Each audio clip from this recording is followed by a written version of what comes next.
graças a Deus estamos aqui. Por que você não baixa a sua cabeça, fecha seus olhos, e nós não oramos ao Senhor nosso Deus? Glória a Deus. Te damos graças, Senhor, porque o Senhor é bom e a tua benignidade, meu Senhor, ela dura para sempre. Nós cremos em Ti, na Tua palavra, Senhor amado e bendito, e pedimos a Tua graça e a Tua bênção esta noite, Senhor bendito, sobre as nossas vidas para ministrar a Tua santa e bendita e gloriosa palavra. Pai, em nome de Jesus, fala aos nossos corações, Senhor. Aliás, Senhor, continua falando, porque o Senhor já está falando, meu Deus, desde o princípio deste culto, pelos hinos que foram cantados e pela mensagem que o Teu filho, pastor, nesta igreja, está trazendo, Senhor amado e bendito, estava trazendo para os nossos corações. Justo e soberano Deus, em nome de Jesus Cristo, Teu Filho, nós Te suplicamos agradecidos, agora e para sempre. Amém. Glória a Jesus. Mais uma vez, obrigado, pastor Sinésio, pela honra que os irmãos nos dão em nos convidar para participar desta festa espiritual. Quero agradecer também a gentileza do pastor João Luiz de França, que nos tem dado a sua peculiar assistência, o seu cuidado, o seu carinho, e pedir desculpas à sua esposa por sequestrá-lo todo dia. Hoje nós, inclusive, tivemos reuniões de trabalho. Estou feliz em rever nosso irmão Domingos, a sua família. É muito bom revê-los em nome de Jesus. Eu queria convidar você para abrir a sua Bíblia comigo, por favor, no livro de Tiago, carta de Tiago, e o tema deste conclave, capítulo 5 e o versículo de número 16. Obrigado pela sua paciência comigo e, por favor, me perdoe pelo nosso atraso. Obrigado, pastor. Estamos juntos? Amém? Quantos querem palavra de Deus para o seu coração, digam amém. Amém. Aleluia. Diz assim a santa palavra de Deus. Por que, irmãos, nós não lemos a partir do versículo... Peraí, deixa eu pegar um auxílio aqui que eu vou enxergar tudo.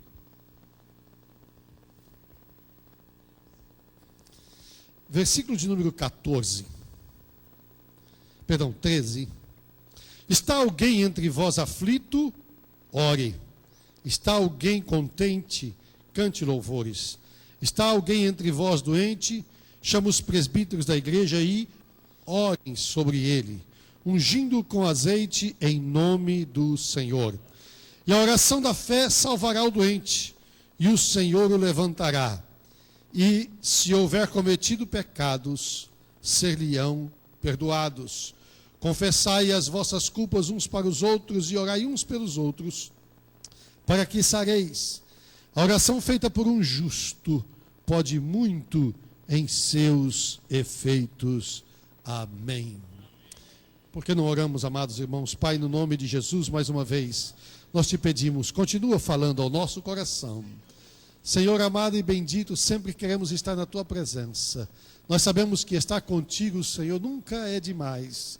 Fala conosco pela tua palavra. Fala o Senhor conosco e glorifica o teu nome. Toma-me nas tuas mãos, eu dependo inteiramente de ti, Senhor. Em nome de Jesus, nós te pedimos agradecidos. Amém, amém, amém. Obrigado. Pode tomar o seu assento, por gentileza. Quando eu cheguei aqui, amados, observei que o pastor Sinésio estava fazendo uma explanação muito bonita e importante da palavra de Deus.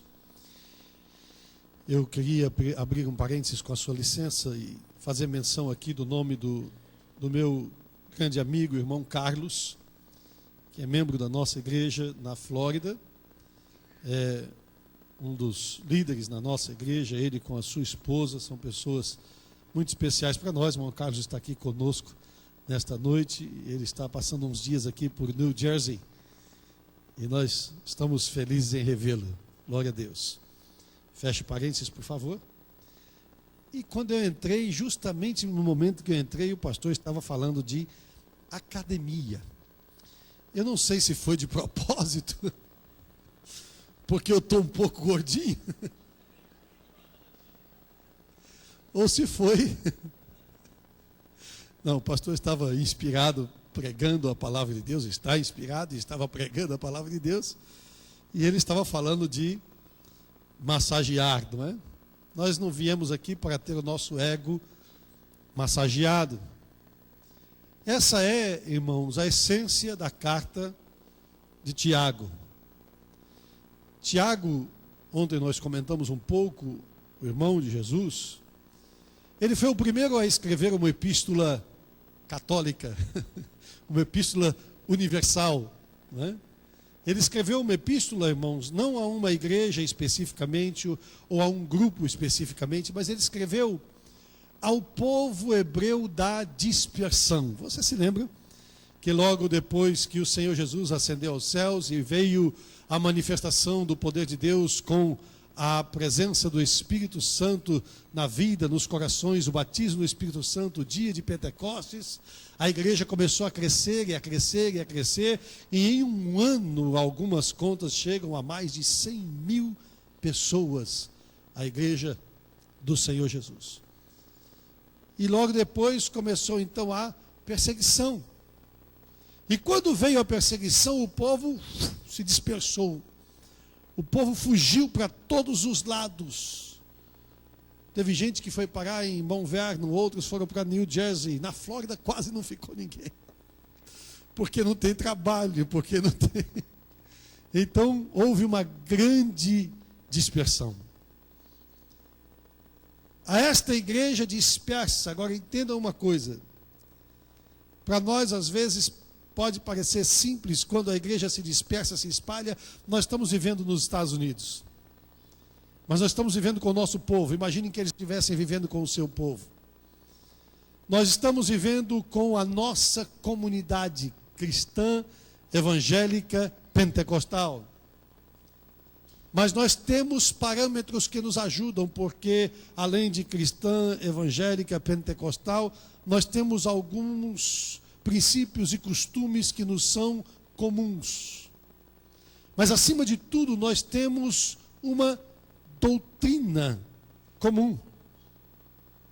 Nós temos uma Bíblia, a palavra de Deus, e nós interpretamos a palavra de Deus de maneira muito semelhante. Nem nós, entre nós mesmos, somos totalmente homogêneos na interpretação da palavra de Deus. Em alguns pontos a gente difere, não é verdade? Em alguns pontos a gente, mesmo dentro, aqui entre nós, questões menores, discussões pequenas que não vão influenciar em absolutamente nada a vida da igreja. Mas aqueles irmãos da dispersão não tinham Bíblia.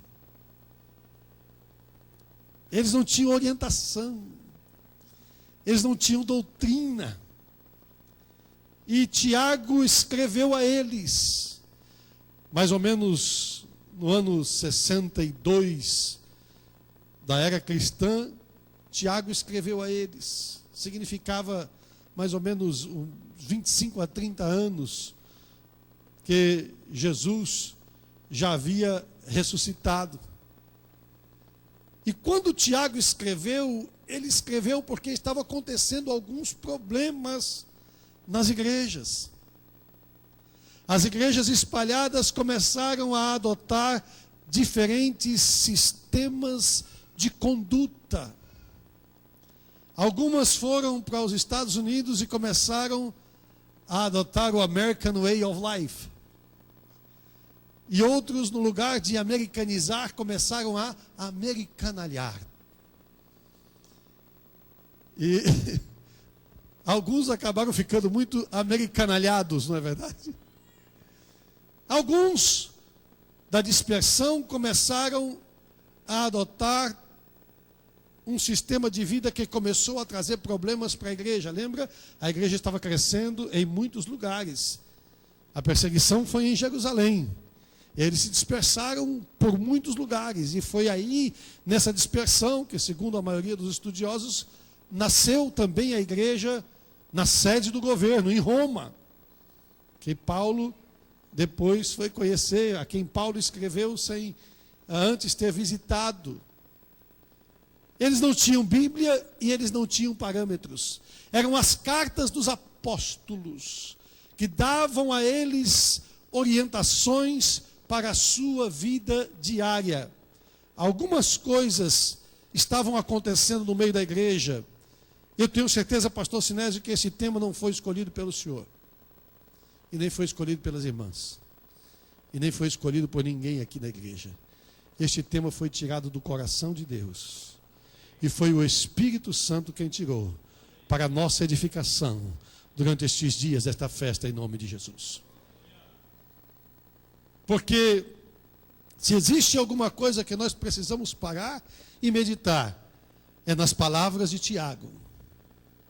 Ele começa falando a uma igreja que precisa de orientação enquanto a como se comportar e viver no meio de um mundo tão diverso e, na maioria das vezes, adverso. E parece que ele estava falando dos nossos dias. Nós vivemos em um mundo onde nós temos que ter consciência e nós temos que ter a visão da perspectiva da palavra de Deus a respeito do mundo em que nós vivemos. O que você está falando, pastor? Cosmovisão cristã. Eu estou falando de visão de mundo da perspectiva da palavra de Deus. Ou seja, nós somos pessoas iguais às outras. 2 olhos, um nariz, uma boca, 2 orelhas, uma de cada lado. Vivemos debaixo das mesmas circunstâncias e problemas das outras pessoas. Mas a nossa perspectiva de vida é diferente. E tem que ser diferente. E você vai se espantar de ver que Tiago, já o apóstolo, daqueles que tinham o privilégio de ter aquela amizade mais chegada com Jesus. Lembra que Jesus de vez em quando saía para fazer alguma coisa e chamava com ele a Pedro, João e Tiago. Tiago começa a orientar os irmãos porque a igreja começa a ter problemas. E depois que os apóstolos passaram para a eternidade, os bispos das igrejas, que foram depois chamados de os pais da igreja, também escreveram muitas coisas falando dos problemas da igreja. Alguns problemas que nós anotamos aqui da igreja que estavam acontecendo naquele dia. Formalismo. As igrejas já não estavam mais muito dispostas a dar glória a Deus e aleluia. A formalidade começou a tomar lugar no meio de um povo que nasceu debaixo ou que foi criado na chama pentecostal. Uma igreja pentecostal que entrou pelo caminho da formalidade, que entrou pelo caminho do prestar culto simplesmente para picar o cartão, porque hoje é domingo, porque é o dia do culto, porque nós temos que fazer isto.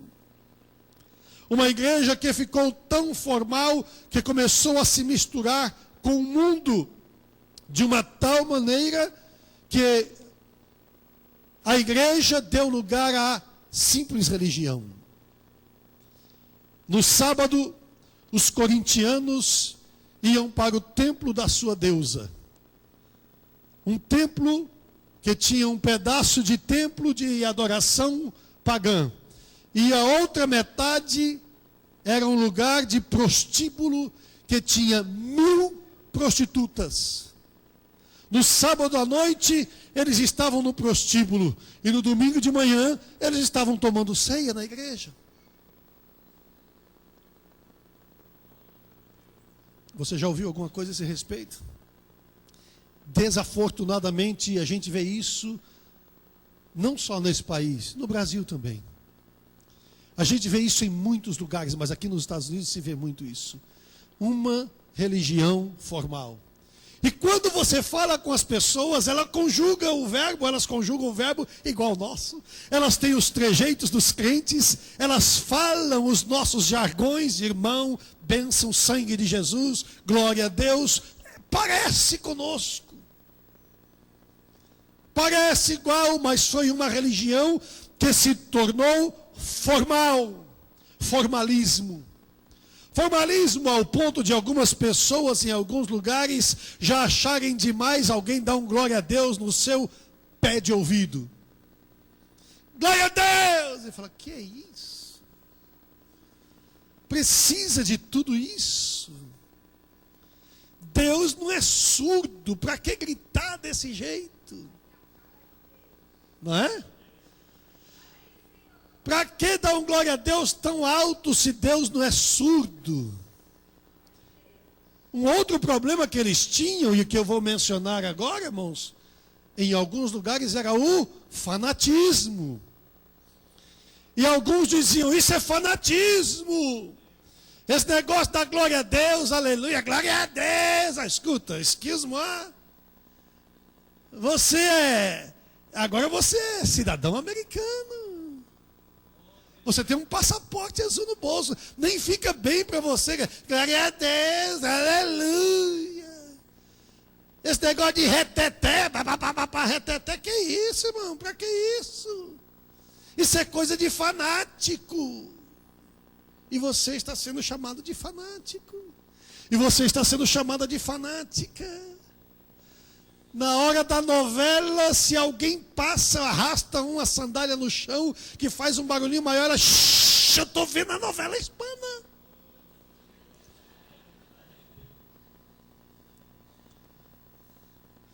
E na hora do futebol, mesmo com o Corinthians perdendo, ele está lá. Os corintianos sofrendo. E enquanto eu estiver com o microfone na mão, os corintianos vão sofrer. Porque eu sou averso ao futebol, irmãos. Nós temos que andar na justiça de Deus. E a Bíblia diz que o justo florescerá como palmeiras.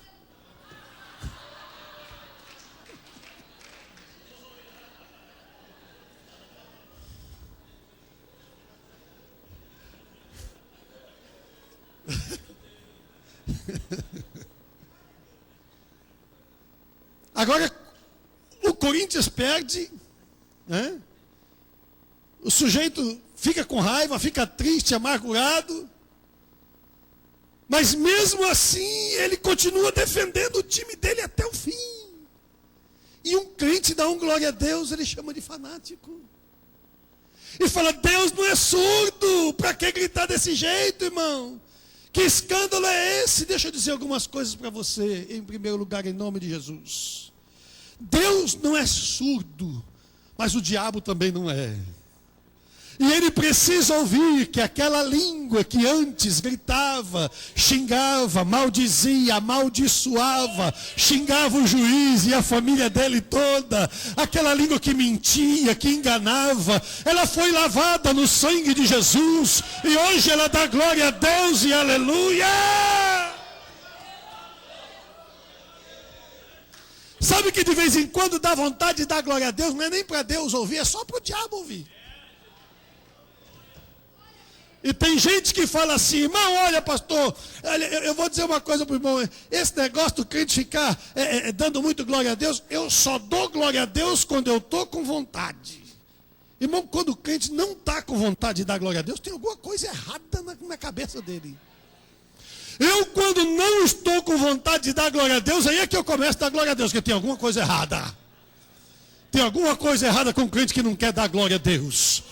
Oh, glória ao nome de Jesus, porque o crente que é crente, ele amanhece dando glória a Deus, ele passa o dia dando glória a Deus, ele termina o dia dando glória a Deus, ele vai à noite adentro dando glória a Deus. Por quê? Porque a glória é de Deus. Ok, pastor, me dá com substância bíblica, apoia a sua palavra dentro da palavra de Deus. Isaías capítulo 58, a palavra de Deus diz assim, então, fala do jejum. E depois ele fala assim, então clamarás, não é esse o jejum que eu escolhi e tal, mas quando você fizer o jejum do quebrantamento do coração, então clamarás. Você sabe o que é clamor? Aurélio Buarque de Holanda Ferreira disse que clamor é um chamamento em altas vozes. Clamor, diz o dicionário, é gritar, chamar alto. Clamar quer dizer gritar. Então clamarás e o Senhor te responderá. Não está convencido ainda? A Bíblia continua. O versículo continua dizendo assim: gritarás e ele te dirá: eis-me aqui. Eis-me aqui, eis-me aqui. Quem clamou e Deus não ouviu? Quem clamou e Deus não respondeu? Quem clamou e Deus não atendeu? Quando o homem grita, Deus responde. Quando o homem grita, Deus atende. Se o ceguinho de Jericó não tivesse morrido, não tivesse gritado, ele tinha morrido cego. Mas ele gritou e Deus respondeu. Glória ao nome de Jesus. Esse era apenas um dos problemas da igreja do tempo dos apóstolos, já no final do tempo dos apóstolos. Formalismo. Já não queriam mais dar glória a Deus e aleluia. Esse negócio de cumprimentar crente com a paz do Senhor, esse negócio, isso aí é aqueles fanatismos do Brasil, irmão. Imagina se a gente nos Estados Unidos vai encontrar, a gente está junto com alguém que conhece aqui, cheio de gente importante do nosso lado, Pai do Senhor, irmão, que é isso, irmão? Irmãos, eu tinha um amigo num determinado lugar, que eu passei na minha vida, que os irmãos me colocaram, mas Jesus já me perdoou por isso. Eu tinha colegas na Assembleia Legislativa que eram crentes, pastores, e tinha um pastor da Assembleia de Deus. Quando ele encontrava comigo, ele dizia: ô Joel, como vai? Tudo bem? Eu, Pai do Senhor, pastor, tudo bem?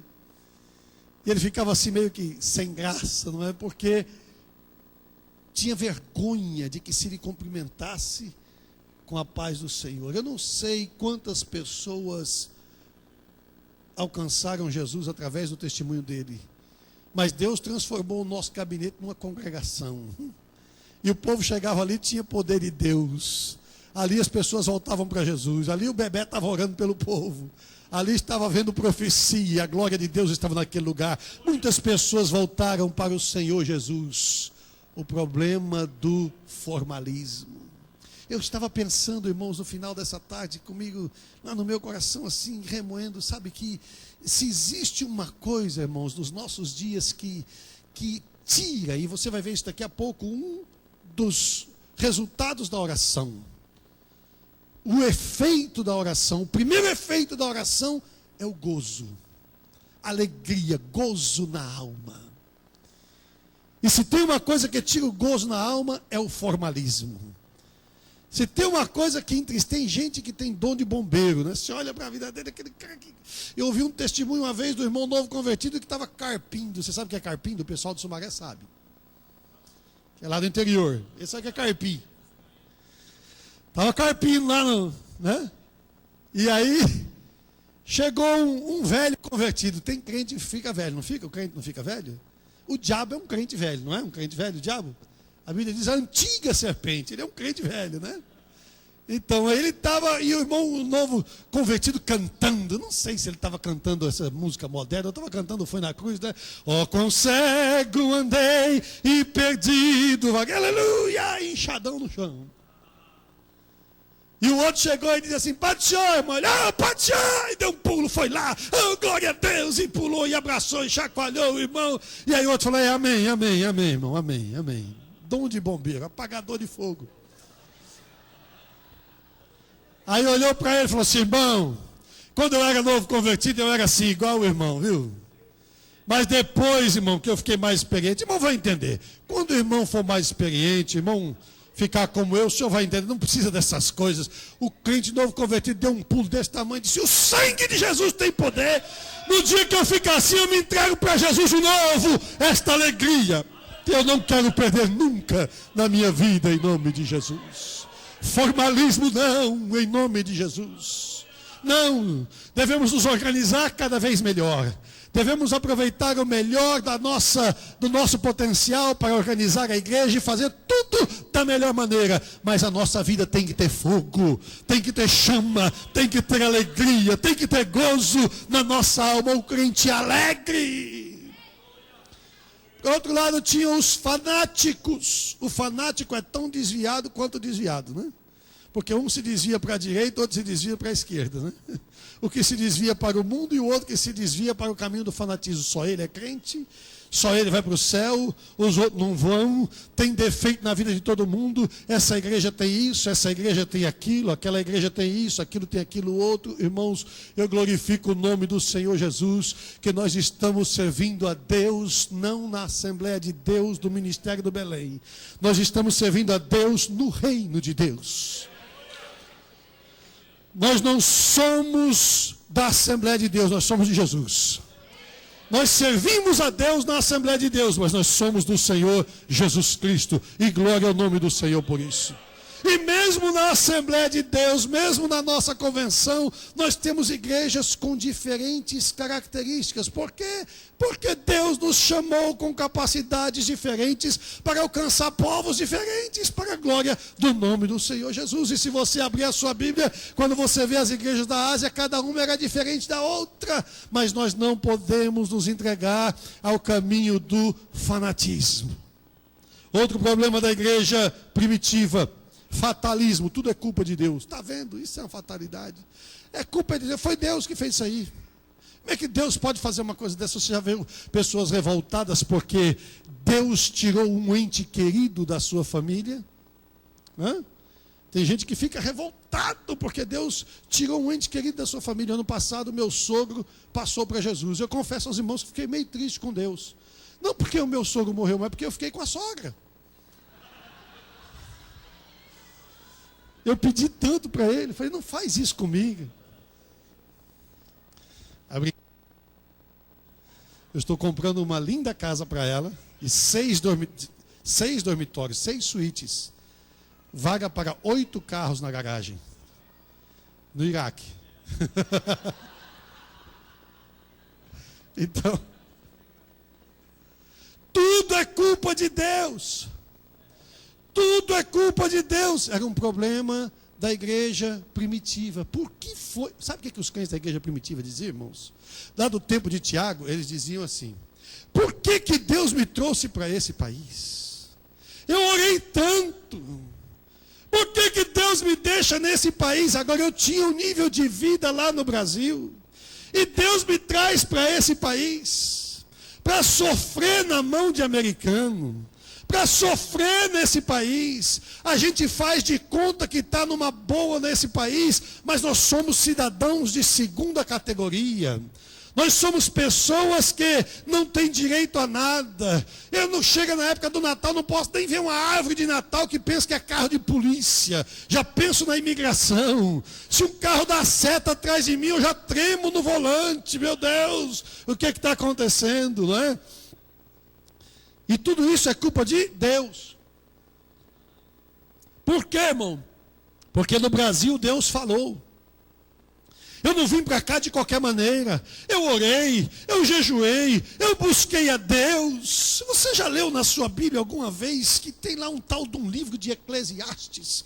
E que no capítulo 3 a palavra de Deus diz que há tempo para todo propósito debaixo do céu? E que Deus cumpre a sua palavra na nossa vida. Se Deus te trouxe, Deus te cuida. Deus conhece e sabe quem você é. Você acha que você é cidadão de segunda categoria? Não. Nós somos cidadãos de uma categoria que é antes da primeira. Sabe por quê? Porque o cidadão americano é cidadão americano. O cidadão brasileiro é cidadão brasileiro. O cidadão brasileiro nos Estados Unidos, ele pode ser cidadão de segunda categoria, porque primeiro são os americanos, que são os donos da casa, e depois os outros, que são os estrangeiros, não é verdade? Mas nós somos de uma categoria anterior. Por quê, pastor? Porque nós somos cidadãos dos céus. E do Senhor é a terra e a sua plenitude. Ô, pastor, o senhor está massageando meu ego. Está fazendo um spa para a minha alma esta noite. Vou sair daqui com a minha alma como se tivesse ido para o fitness, não é verdade? Oh, que bom que o senhor está falando isso, não é, pastor? Deus está cuidando de mim, não é? Eu sou cidadão do céu. Como é gostoso eu ouvir isso, irmão. Você entende que essa palavra de Deus para o nosso coração, a carta de Tiago está chamando a nossa atenção para nós vivermos a verdadeira, a real dimensão do reino de Deus. O grande problema conosco é que nós vivemos a dimensão do reino do Obama. Ou nós vivemos a dimensão do reino da imigração, ou do advogado da imigração, ou das nossas limitações, porque os nossos filhos estão cumprindo a idade e não vão poder entrar na universidade. Então nós começamos a viver o dia de hoje, existencialismo chama-se isto. Começamos a viver como se só importasse o que está acontecendo aqui e agora. Mas Tiago está chamando a nossa atenção, amados, para uma dimensão mais elevada. O Senhor Jesus Cristo começou o seu ministério na terra, não foi dizendo acabou o problema, acabou a luta, agora eu vou assumir o trono de Roma e vou dar cabo da situação. Todo mundo vai ter documento, todo mundo vai ser cidadão romano, não vai ter mais essa vexação de não ter green card, de ter medo de carro de polícia. Não, eu vim para resolver o problema. Não, senhores, o Senhor Jesus Cristo não veio consertar o reino do mundo, ele veio inaugurar o reino dos céus. Glória ao nome do Senhor Jesus. Ele disse: é chegado a vós o reino de Deus. É chegado a vós o reino de Deus. Houve um momento que ele falou, no evangelista Lucas registrou: o reino de Deus está entre vós. E outra vez ele disse: o reino de Deus está dentro de vós. O grande problema é que tem muita gente fazendo de conta que é crente, dizendo que é crente, falando como crente, mas não vive a essência do reino de Deus na sua vida. Faz de conta que é do reino de Deus, mas amanhece o dia com cara de quem chupou limão. É pior do que carcereiro nazista. Bom dia. Que qualidade de crente nós somos. Que qualidade de crente nós somos. O que a carta de Tiago está nos dizendo, irmãos. Existe uma qualidade melhor de vida para nós. A melhor qualidade de vida para nós não é o American Way of Life. A melhor qualidade de vida para nós não é a do dólar ou do euro. A melhor qualidade de vida para nós é você dormir e amanhecer, porque Jesus tomou conta de você. É você saber que o Senhor está cuidando da sua vida, na adversidade ou não. Mas pastor, e o problema da ilegalidade? E o problema de eu ser ilegal no país? Jesus, para não morrer, ele teve que fugir, porque ele viver era ilegal. Moisés foi ilegal, indocumentado. Moisés tinha dificuldade porque ele tinha que estar morto. Jesus tinha que estar morto. E eles também passaram pelo mesmo que você e eu passamos. Mas graças a Deus que nos dá a vitória por nosso Senhor Jesus Cristo. E a palavra de Deus diz, Coríntios 15:58, que nós devemos ser firmes e constantes, sempre abundantes na obra do Senhor, sabendo que o nosso trabalho não é vão no Senhor. Essa palavra está me incomodando, irmãos. Eu estou tentando pregar o que eu coloquei aqui, o que eu anotei aqui, mas tem uma palavra que está aqui no meu coração e que eu preciso falar para você, porque Deus fez uma promessa para nós. E quando o Senhor Jesus veio, ele veio para inaugurar a promessa de Deus na nossa vida. E a promessa que Deus fez para a nossa vida, ela era muito maior do que aquilo que nós podemos imaginar. Um dia nós vamos saber, mas até hoje nós não sabemos. E ele nos colocou na dimensão de um reino que é mais elevado. Entenda, aconteça o que acontecer na sua vida, se você estiver com os pés na terra, mas o coração no reino de Deus, aconteça o que acontecer na sua vida, no final vai dar tudo certo. Aconteça o que acontecer, Deus vai abrir porta onde não tem porta. O problema é que nós não conseguimos viver na dimensão do reino de Deus. É por isso que de vez em quando a gente vê pessoas que parecem que estão no outro mundo, e a gente estranha isso. Por quê? Porque a gente já está ficando formal. Lá na nossa igreja mãe em São Paulo, no Belém, nós temos um irmão que é o irmão Orlando Vai Abalar. Nos nossos cultos de primeira a segunda-feira do mês, vai abalar porque em todo lugar que ele chega, ele canta. Ele chega num banco, no meio do dia, no meio do movimento, aquela movimentação tremenda dentro do banco, ele para na porta do banco, ele tem uma voz muito bonita, um moreno meio baixo, troncudo, ele começa assim, ele é ex-boxer, ex-lutador de boxe, e ele começa a cantar, vai abalar, quando Jesus voltar o mundo vai abalar.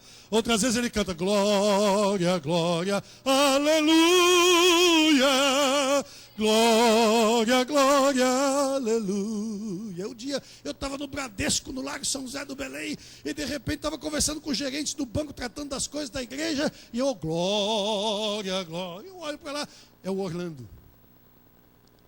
E de repente, para o banco e todo mundo olha para ele, e o gerente olha para mim e diz, isso é importante.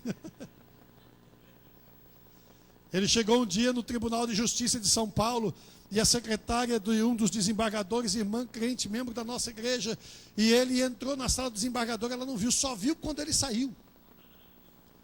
E ela conhecia, sabia que era o Orlando, ela disse, meu Deus, o desembargador vai me mandar embora.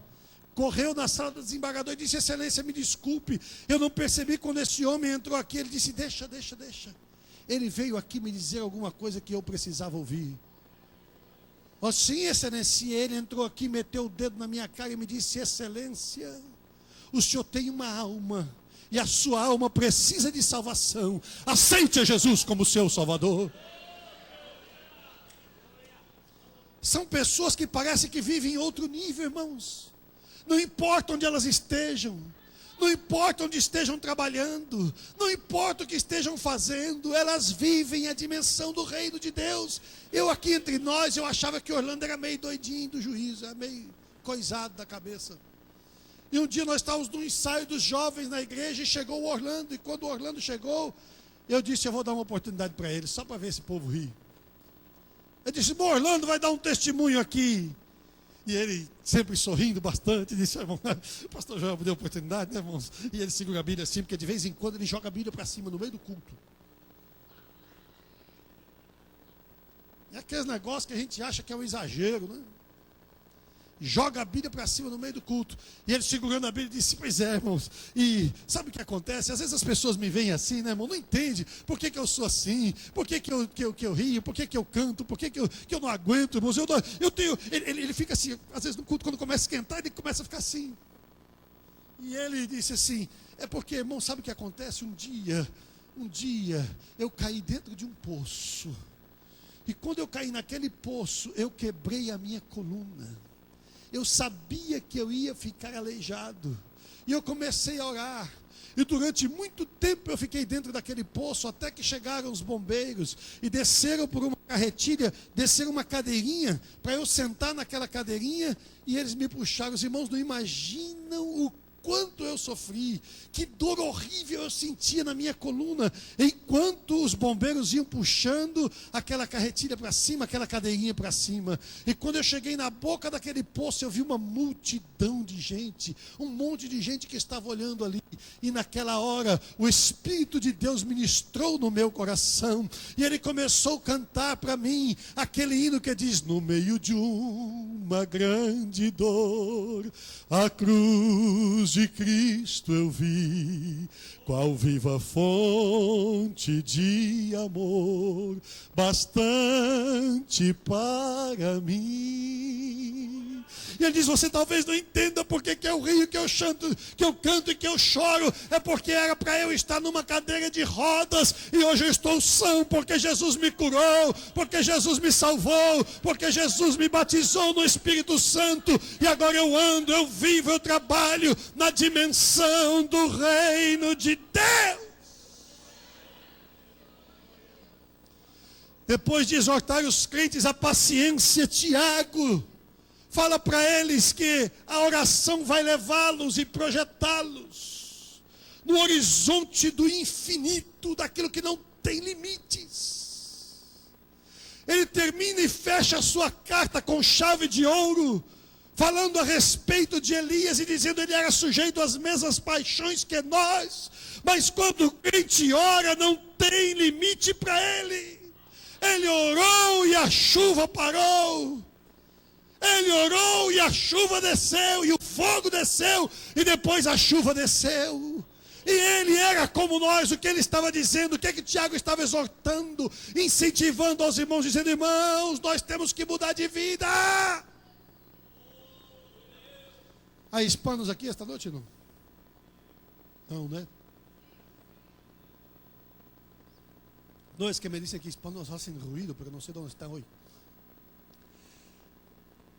Há uma canção hispana que o poeta escreveu. Deus, olha o mundo que nós estamos vivendo. Olha o tempo que nós estamos vivendo. A igreja se ressente dos milagres da palavra de Deus. Onde estão os milagres? Onde está o Deus de Elias que mandava fogo do céu? Onde está o Deus de Davi que derrubava o gigante? Isso é fatalismo, né? Põe a culpa em Deus. Onde está o Deus de Moisés que abriu o mar vermelho? Cadê? Onde está o Deus de Ezequias que fez o relógio de Acabe voltar a 10 graus? Onde está o Deus que opera maravilhas? E vem a resposta de Deus. Onde estão os Elias? Onde estão aqueles que estão dispostos a ser perseguidos dentro da sua própria família? Onde estão aqueles que estão sendo perseguidos pelo rei? E o rei mandou buscar e disse: procura, procura, procura. E a hora que você achar, nós vamos deportar. Procura. Você entende que o Espírito de Deus está falando conosco e de vez em quando ele mescla a história com a realidade. Procura, procura, procura, porque a hora que eu achar esse homem eu mato, eu vou matá-lo. Mas quando o inimigo quer te matar, Deus te esconde. Quando você vive as suas próprias expensas, fazendo os seus projetos e levando a cabo os seus próprios sonhos para guardar um dinheirinho para comprar um miserável de um bezerro no Brasil, você passa pão e água. Mas quando você é cuidado por Deus, Ele te dá banquete de pão com carne.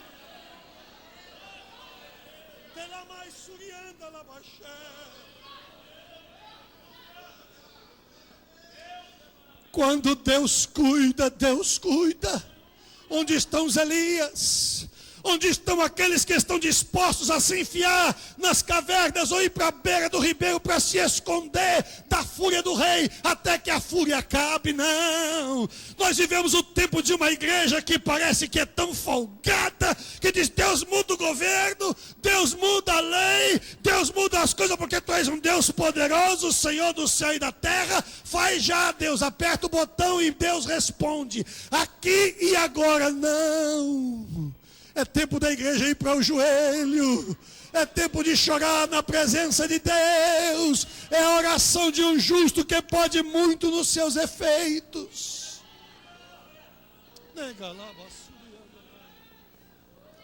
Onde estão os Davis? Onde estão os Davis? Ah, você quer matar o urso? Ah, você quer matar o leão? Você quer arrancar a cabeça do gigante? Ah, pois não. Tem uma escolazinha para você. Como é que chama essa escola? É uma escola pela qual passou Davi. É uma escola pela qual passou José. É uma escola que talvez você tenha passado. E eu também. A escola da rejeição dos seus irmãos. A escola da solidão, tomando conta das ovelhas do seu pai. A escola do momento a sós com Deus, quando ninguém nem quer saber da sua vida. Simplesmente porque você tem sonhos que Deus te deu. Sonhos que Deus plantou no seu coração. Então você fica lá, Davizinho. Só vem para cá quando te chamarem. Ninguém está muito interessado nas suas histórias mirabolantes, porque eu não sei nem se a gente acredita nesse negócio de que você matou o urso. Como é que pode você, um garoto desse, a Bíblia diz que ele era de pequena estatura, ruivo, de gentil aspecto, quer dizer, ele não parecia esses caras fortes, não. Ele não era malhado, não. Não, ele era de gentil aspecto, ruivo. Quem é que vai acreditar que um menino desse... Não faz muito tempo me arrumaram um filho no Brasil. Disseram que eu tenho um filho no Brasil. Está disposto a isso? Já me chamaram de ladrão não sei quantas vezes. Você está disposto a continuar sendo caluniada? A pagar o preço? Está disposto a ser chamado de divisor?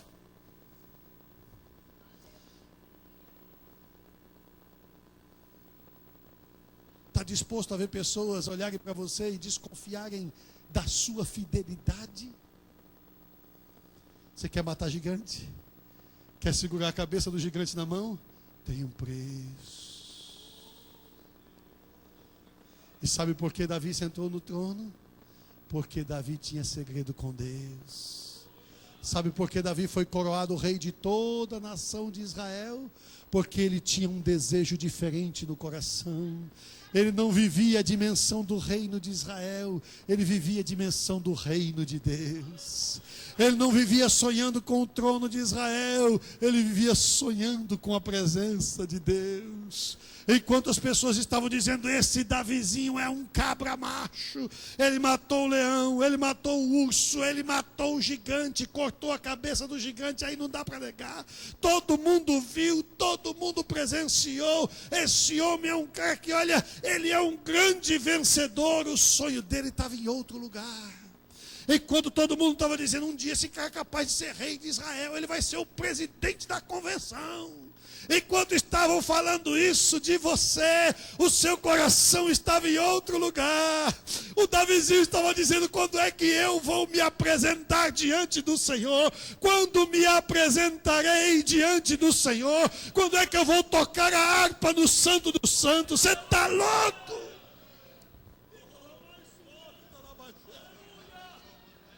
Eu não sei se você está entendendo o que eu estou falando. Eu não sei se você está entendendo o que eu estou falando. Porque eu estou falando de uma dimensão de reino, coisa de quem ora, coisa de quem ora, coisa de quem ora. O negócio do Davi não era o cetro, era a harpa. O negócio do Davi não era o manto real, era a estola sacerdotal. Ele não sonhava com a coroa, ele sonhava com a arca.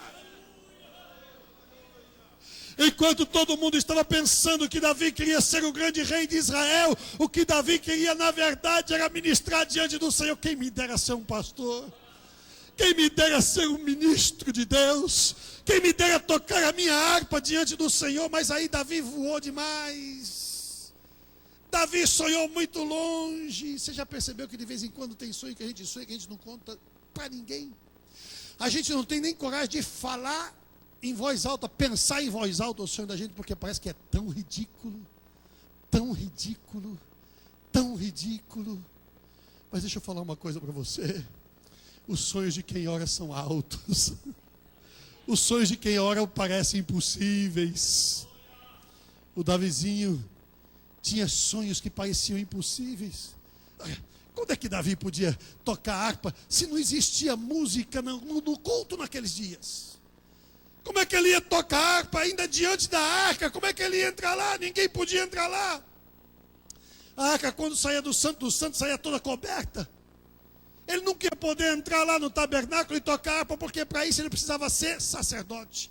Ele não era levita, não era da família de Abraão, não era da tribo de Levi. Ele não tinha a menor chance, ele era do ministério do Belém. Ele era de Belém. Então, mas continuava sonhando.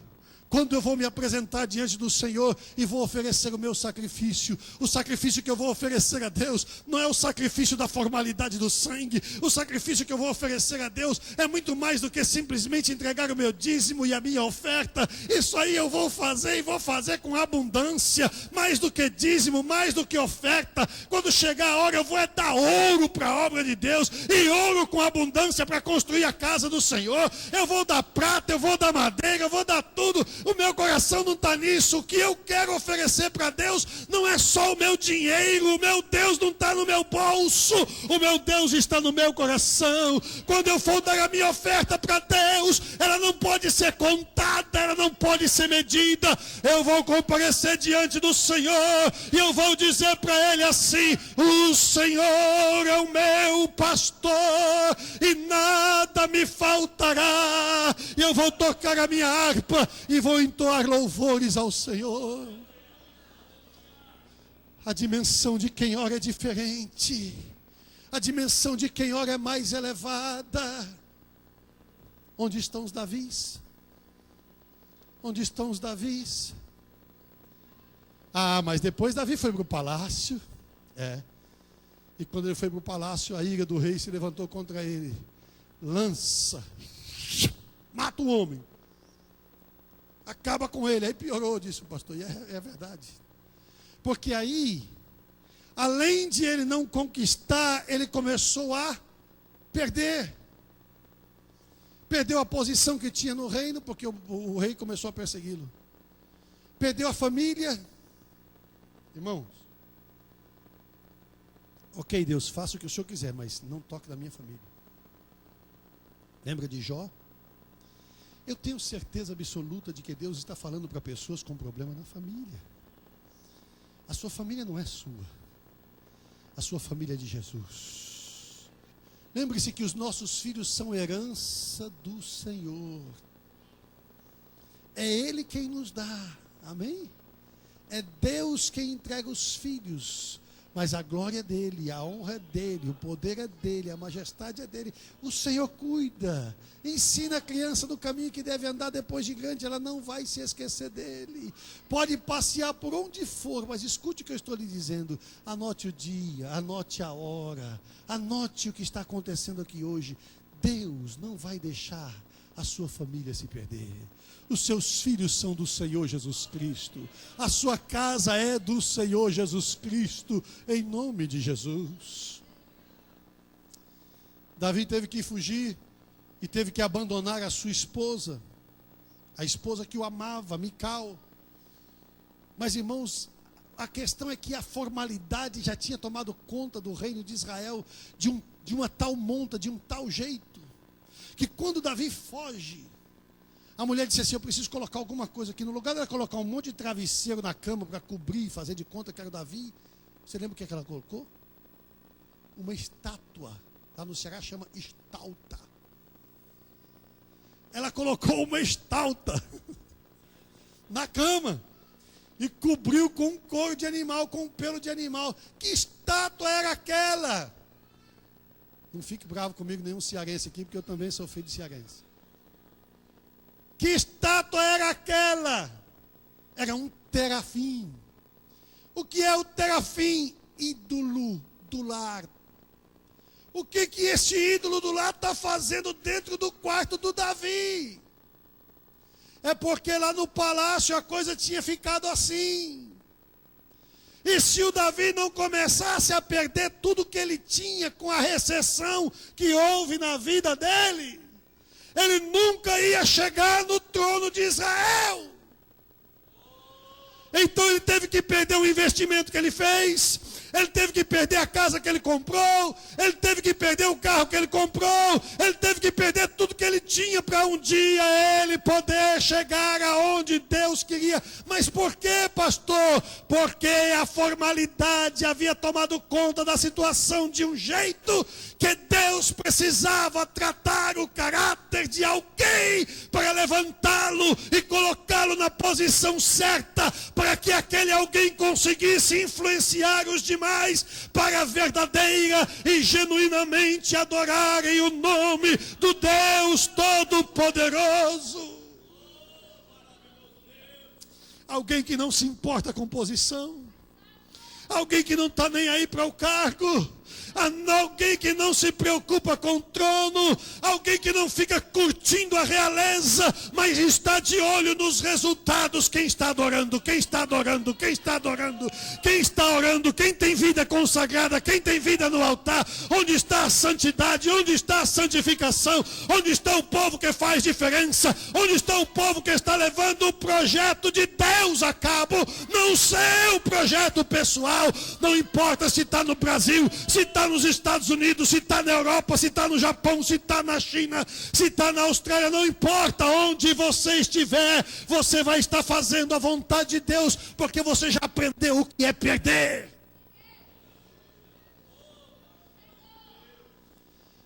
Perdeu o marido, perdeu a esposa, perdeu o pastor, perdeu o amigo, perdeu tudo que ele tinha. E foi se esconder numa caverna. Pediu a ajuda de um sacerdote. O sacerdote disse: eu não tenho nada para te dar aqui. O senhor não tem aí um fuzil AR-15 aí, uma metralhadora, um negócio? Ele disse: não, a única coisa que eu tenho é isso aqui, é uma espada.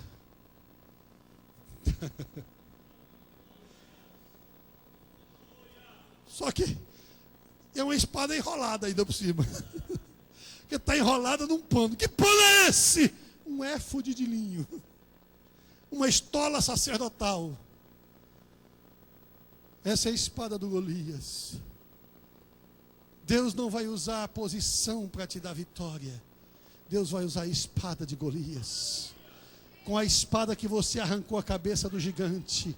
Essa espada que tantas vezes te deu vitória. É ela que vai te dar vitória até o fim. Em nome do Senhor Jesus Cristo.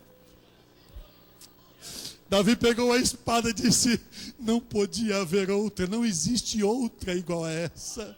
Não podia haver uma espada melhor.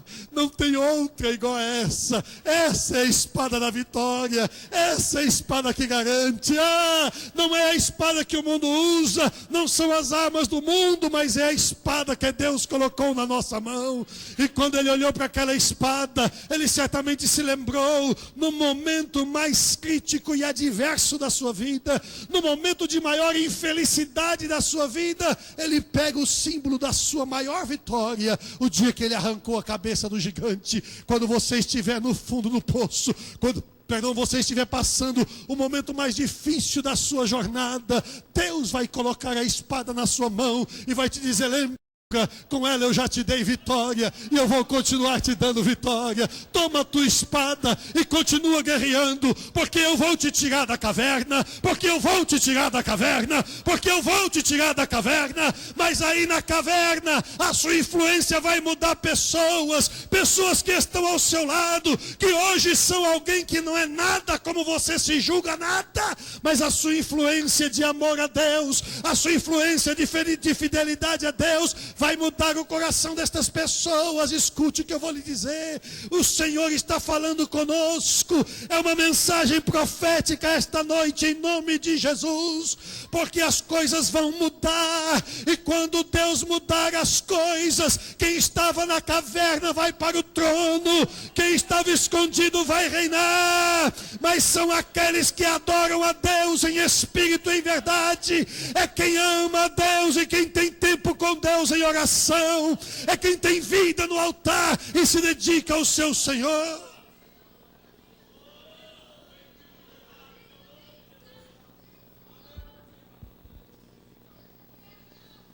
Sabe o que aconteceu quando o sacerdote ajudou o Davi? Saul foi lá, matou o sacerdote e matou todos os sacerdotes que existiam. Quer dizer que tinha 85 sacerdotes. Se cumprisse o tempo que foi determinado pelo costume, o costume dos hebreus, o costume de Israel, que não era a lei, mas era o costume de Israel, que eles tinham cada ano o tempo do sumo sacerdote. Se eles cumprissem isso, 450 anos ia demorar. Para Davi, se um dia tivesse chance de ser sacerdote, que todos aqueles morressem. Deus usou Saul para matar todo mundo num dia só. E ainda usou um tal de um Doeg, foi um dog que matou eles. E o que acontece? Um filho do sacerdote escapa e sai correndo. E sai correndo.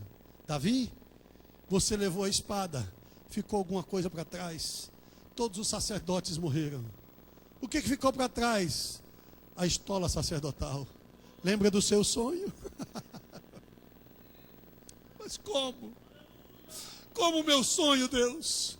Eu estou caminhando para a caverna e o Senhor me traz uma estola. Se eu estou te trazendo a estola, Davi, é porque o reino é menor.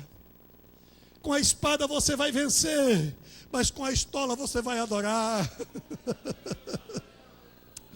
Com a espada você vai lutar, mas a estola é o símbolo da sua adoração.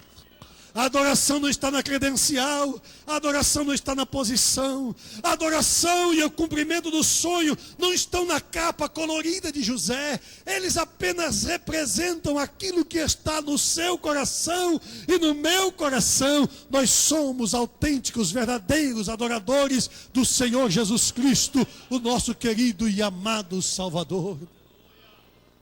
A oração de um justo pode muito em seus efeitos. Onde estão os Davis? Onde estão aqueles que estão dispostos às cavernas? Onde estão aqueles que estão dispostos a passar vexação em alguns lugares? De passar vergonha muitas vezes. Davi até a dignidade perdeu, irmãos. Até aquela pose de guerreiro que ele tinha, aquela presença, embora humilde. Mas ele era um guerreiro. Ele era um vencedor. E Davi agora, você trata com as pessoas dentro de um nível de dignidade. Você não bagunça as coisas, você não relaxa as coisas, você não fica fazendo coisas feias e falando coisas que não deve na frente das pessoas. Existe um nível de dignidade na comunicação humana. Mas Davi vai lá para o rei de Aques, um tal de Gate. E quando ele chega lá, na cidade, fala, ó, Davi está aí. Aquele que é o nosso maior inimigo, que mata o nosso povo. E trouxeram o homem para Davi. Quando chega para o rei Gati, e quando ele chega, Aques, o rei de Gati, e quando ele chega lá, ele começa a dar uma de doido, começa a espumar pela boca. Não sei se ele colocou sabão na boca, foi o que ele fez. Começa a espumar pela barba, começa a se agarrar pelas paredes, querendo subir nos umbrais da porta, arranhando parede. O que é isso? Que ridículo! Pois ele teve que passar por esse ridículo para poder escapar com vida. Para poder escapar com vida. Eu não sei pelo que você passou para estar aqui essa noite. Eu não sei o preço que você pagou para estar neste país, nos Estados Unidos da América. Mas uma coisa eu quero te dizer: o Deus que te trouxe e te guardou é o Deus que vai te dar vitória em nome de Jesus. Tudo pelo que você tem passado é uma escola de aperfeiçoamento do seu caráter, para que quando Deus coloque na sua mão aquilo que Ele tem para você, não vai fazer diferença nenhuma, porque tudo é do Senhor. A diferença é o seu segredo com Deus, porque é a oração de um justo que pode muito nos seus efeitos, em nome do Senhor Jesus. A oração traz gozo. Eu vou terminar em nome de Jesus. Mas quando o crente ora, irmãos, você se lembra de Ezequias, está registrado lá no livro do profeta Isaías, e eu não vou para lá porque vai demorar.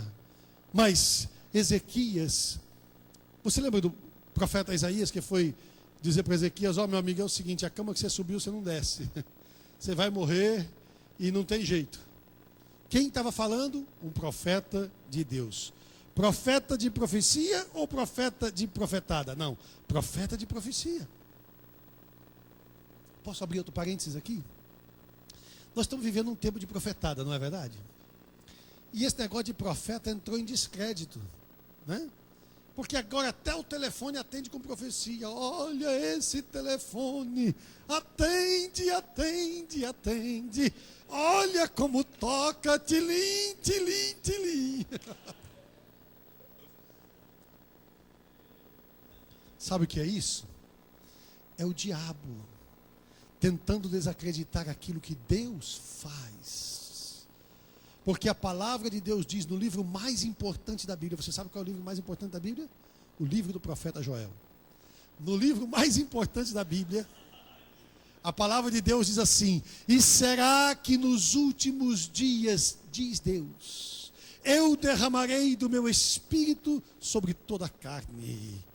E a palavra de Deus diz: os vossos velhos sonharão sonhos, os mancebos terão visões, e sobre os vossos filhos e as vossas filhas eu derramarei do meu espírito, diz o Senhor, e os vossos filhos e as vossas filhas profetizarão, e até sobre os vossos servos e as vossas servas eu vou derramar do meu espírito, e eles profetizarão. O que você está dizendo, pastor? Eu estou dizendo que se você acha que já tem muito profeta por aí, se prepare, nem começou ainda. Quando Deus enviar o grande e verdadeiro avivamento, vai ter profeta de verdade, profeta de Deus para todo lado, em nome do Senhor Jesus Cristo. E quem é que vai profetizar, pastor? Os nossos filhos, os vossos filhos e as vossas filhas, os meus filhos e as minhas filhas, os teus filhos, as tuas filhas, são eles que são profetas do Senhor, em nome do Senhor Jesus Cristo. Quer o diabo queira, quer não,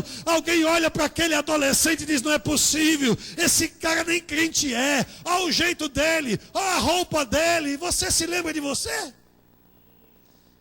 Lembra quando o pastor Sinésio era adolescente? Enquanto os nossos pastores estavam cantando: vem, visita tua igreja, ele estava cantando: é Jesus, o amigo verdadeiro, Salvador e companheiro. E ainda fazia: oh yeah, das horas. Isso era um escândalo. Como é que pode uma coisa dessa na igreja? Cantar iê, iê, iê. Estamos tudo aqui, com Bíblia na mão, fogo no coração, servindo ao Senhor nosso Deus. Os nossos filhos e as nossas filhas profetizarão em nome de Jesus. Tudo passa. Vai passar também aconteceu conosco. Eu estou lhe dizendo isso porque eu sou pós-adolescente, foi um dia desse comigo, eu sei como é. Em nome de Jesus. Fecha parênteses, em nome de Jesus. Nós precisamos entender que estamos vivendo um tempo que Deus precisa de pessoas que tenham um caráter forjado na caverna.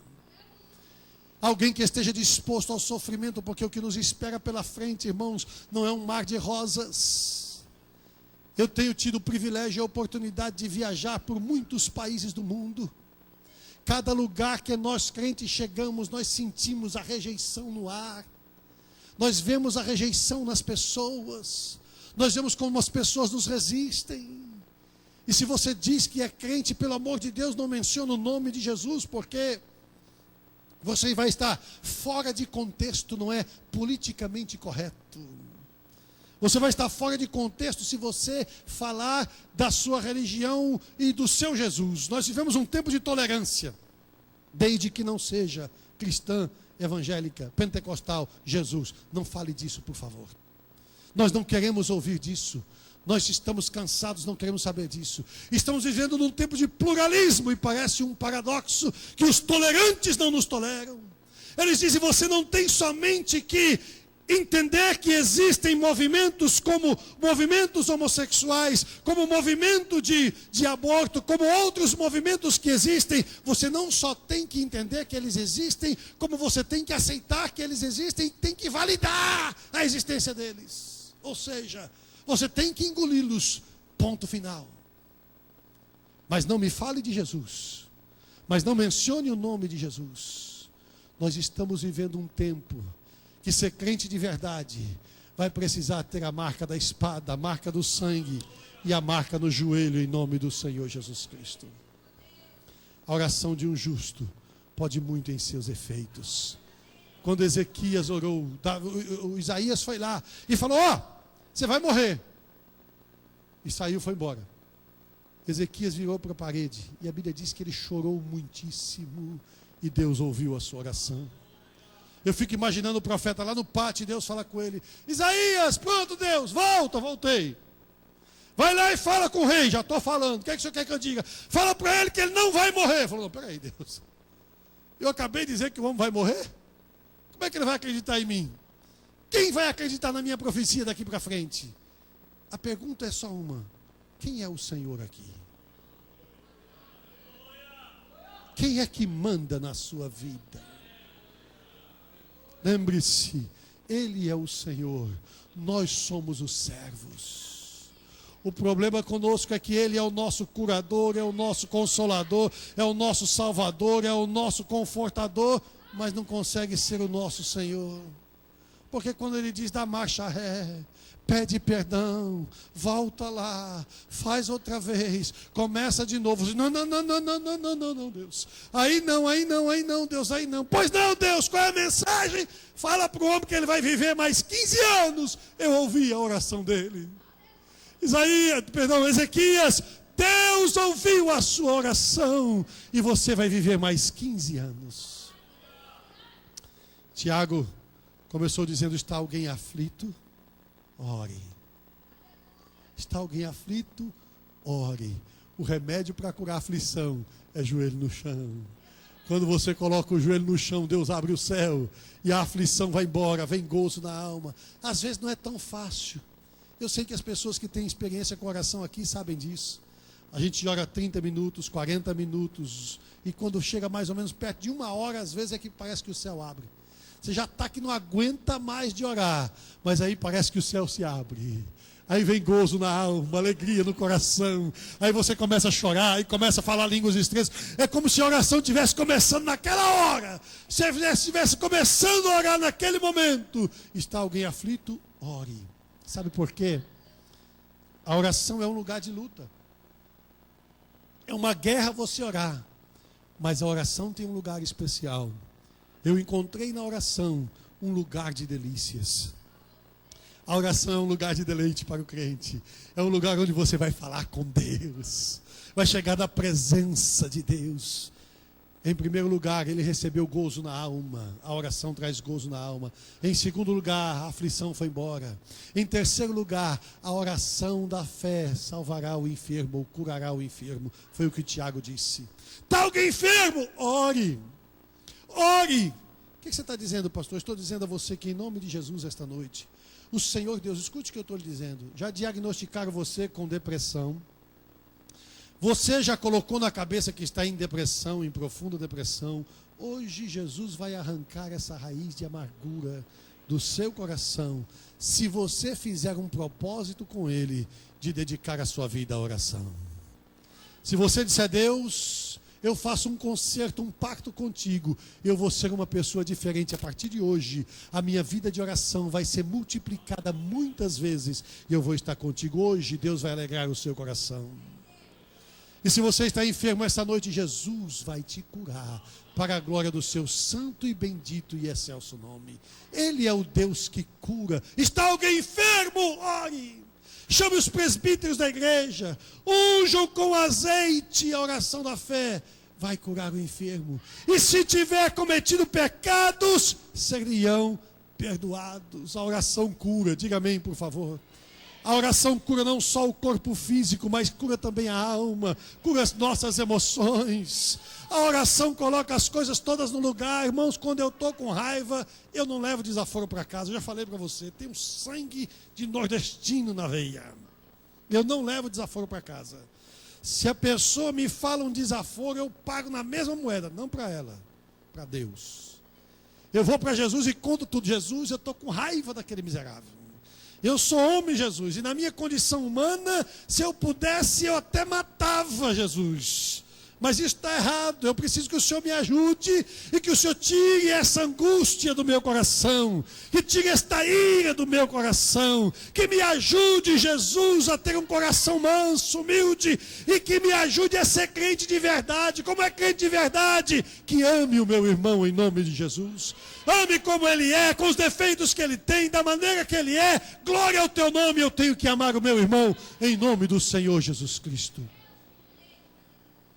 Não leve desaforo para casa, conte tudo para Jesus. Não leve desaforo para casa, fale tudo para o Senhor Jesus. Conte para Jesus. By the way, um dos maiores problemas que a gente tem na vida, irmãos, é porque a gente não ora. O Senhor Jesus nos ensinou a orar. Quantas vezes você já orou conscientemente: Senhor, não me deixe cair em tentação. Nós estávamos falando a respeito de oração esses dias na igreja, estávamos analisando a oração do Pai Nosso, os 4 aspectos da oração do Pai Nosso. E nas petições, uma das petições que o Senhor Jesus nos ensinou foi: não nos deixes cair em tentação. Nós oramos assim. Por que será que tantas pessoas caem? Por que será que tantas pessoas pecam? Porque caem em tentação. Mas livra-nos do mal. No original, aquele livra-nos do mal quer dizer livra-nos do maligno. Livra-nos do mal significa do homem do mal, ou daquele que é o mal. Não o mal no sentido de um evento, mas no sentido de uma pessoa. Está falando do diabo, do nosso inimigo. Livra-nos do mal. E quando nós oramos, Deus nos livra do mal. Deus livrou a Ezequias dos seus inimigos, mas não livrou só ele. Deus podia ter mandado o exército inimigo entrar e derrotar a cidade e Ezequias conseguir fugir. Mas Deus livrou também o povo. Os efeitos daquele que ora, da oração de quem ora, são muito amplos. Quando você ora, a sua oração vai livrar muita gente, em nome de Jesus. Pela sua oração, muitas pessoas ao seu redor vão ser abençoadas. Quando você começar a orar mais, você vai ver as coisas começarem a mudar ao seu redor. E você vai ver Deus operar de maneira gloriosa, para a glória do nome de Jesus. É verdade que nós temos dias pela frente que não vão ser fáceis, mas vão ser dias de grandes vitórias, em nome do Senhor Jesus Cristo. Deus vai precisar de pessoas fiéis para posições estratégicas. Pessoas fiéis são aquelas que têm comunhão com Deus e que têm tempo com Deus em oração, em nome de Jesus. Com a licença do pastor, eu gostaria que você ficasse de pé, por favor. Eu não sei se nós temos conosco aqui esta noite alguém que ouviu a palavra de Deus e esta noite quer entregar a sua vida nas mãos do Senhor Jesus Cristo, dizendo: Senhor, eu sempre creio que Tu és Deus, sempre creio que Jesus é o Senhor, é o Salvador, mas eu nunca na minha vida tomei uma decisão minha, pessoal, particular, de dizer assim: Jesus, entra no meu coração, entra na minha vida. E esta noite, você quer tomar esta decisão, de dizer: Jesus, entra no meu coração, entra na minha vida. Eu te recebo no meu coração como meu Senhor, não só como meu Salvador, mas como meu Senhor. E sabe de uma coisa? Este convite é tão amplo, irmãos, que ele se estende à nossa vida também. Quem sabe alguém aqui esta noite, que sinceramente queira dizer diante de Deus: Deus, o Senhor tem sido o meu Salvador, mas não tem sido o meu Senhor, porque eu tenho tomado decisões na minha vida à revelia do Senhor. Hoje eu quero mudar isso, em nome de Jesus. Onde você estiver, eu quero que você saia do seu lugar e venha aqui à frente. Eu quero orar por você esta noite, em nome de Jesus. Está na hora de dar jeito nessa vida. Chega de sofrer. Chega de sofrer com mal. Nós sempre vamos ter lutas na nossa vida, mas quando nós estamos com Jesus, nós estamos sofrendo com o bem. Glória ao nome de Jesus. Onde está você essa noite que ouviu a palavra de Deus? E sinceramente no seu coração você tomou uma posição e disse: Deus, eu quero o éfode de linho. Eu não me importo, Senhor, onde o Senhor vai me colocar. Entenda bem o que eu vou lhe dizer, por favor. Escute bem, para você de repente numa empolgação não vir aqui para frente só pela emoção. Eu estou convidando pessoas que esta noite estão entregando a sua vida nas mãos de Jesus, para Deus fazer aquilo que Ele quer fazer, aqui, ali ou além, onde Ele quiser, como Ele quiser, para a glória do nome dEle. Pessoas que não estão de olho na coroa, estão de olho na harpa, estão de olho no éfode de linho, estão de olho na arca, estão de olho naquilo que importa, em nome de Jesus. Onde você estiver, vem aqui, eu quero orar por você.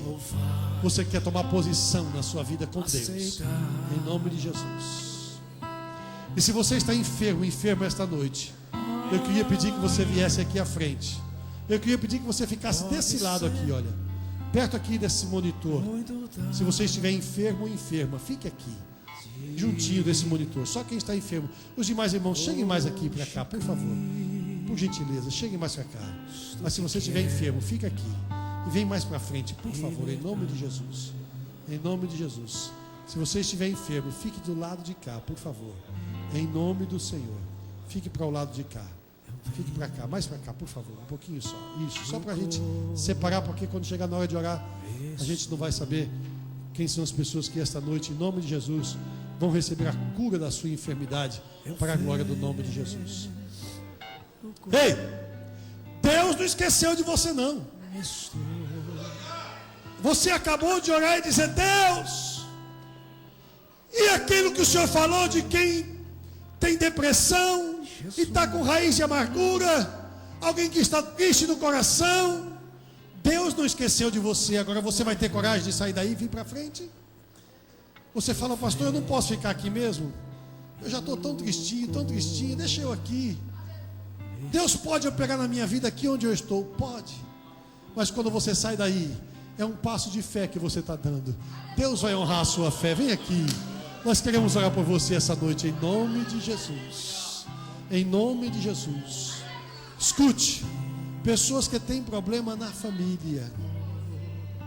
Deus falou sobre tudo isso aqui esta noite. Há um problema na família. Quem sabe lá no Brasil, há alguma coisa que Deus quer fazer. Em nome de Jesus. Vem aqui, em nome de Jesus. Sai do seu lugar. E é problema de perdão, viu, irmão? É problema de perdão. Glória a Deus. Essa moça aqui, essa jovem aqui, filha, vem aqui, por favor. Glória a Deus. Deus gosta de quem tem coragem. Há um coração quebrantado e contrito não rejeitarás, ó Deus. É Deus quem conhece os corações, irmãos. Nem sempre as nossas ações são congruentes com os nossos corações. Às vezes nós estamos fazendo alguma coisa, mas o que está no nosso coração é algo totalmente diferente. Não é aquilo que a gente quer. Mas um monte de circunstâncias levam a gente a fazer coisas que a gente não quer. Mas a gente faz, a gente fala, a gente pensa. Mas o que está no coração é Deus que conhece. É Deus que sabe e revela para a glória do nome dele. E quando Deus revela, é como a vara de Arão que floresceu. E a vara de Arão que floresceu